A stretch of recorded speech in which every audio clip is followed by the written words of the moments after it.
speaking about value and about, okay, the product, they are called aha moments.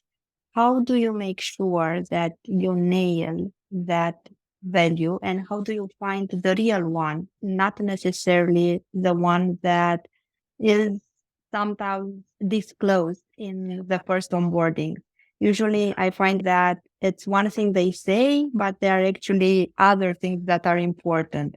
And while you might have different stakeholders for your solution, that value might differ from stakeholder to stakeholder, and you only have, I don't know, as you mentioned, 90 days. So you have a very short period of time of making an impact.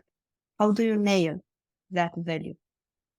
Well, first of all, I think that we can't shortcut the sales process because I've been the recipient of clients that maybe because the customer was ready to buy, salesperson said, "Okay, I'll get out of your way, and you want to buy it? Yeah. Why would I ever stop you to question anything?" And you get those customers that had an expectation that was founded on assumption where they thought it was going to look a certain way based on what they read on your website or whatever. And we didn't spend the time to really qualify the value that they expected and to talk to the right stakeholders within the organization to make sure that they were all on board and on the same page. So I think that a good sales team is going to say, great, we're going to help you purchase this thing that you want to purchase.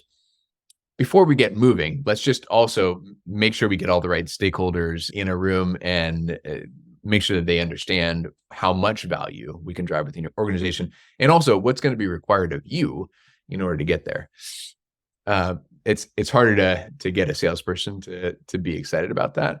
I think if that's not clear in the sales process, then there's got to be a quick understanding that comes right away where we all set the right expectations internally and externally, that we say, okay, in order for this to be successful, these are the people within your organization that we need to speak to right away, not later, but now. And then as a part of that, we've got to be educating them and not assuming that they already understand what is required of them and what our solution is going to bring to their environment and how that value is going to come.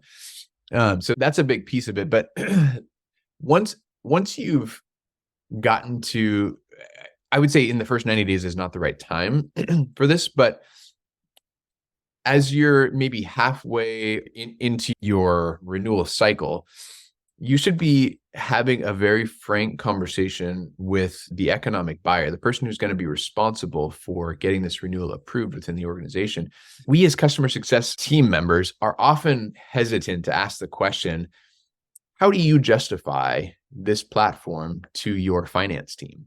What are the metrics that you report on to be able to say, I need to keep this tool, this platform, I need to keep funding this within my organization?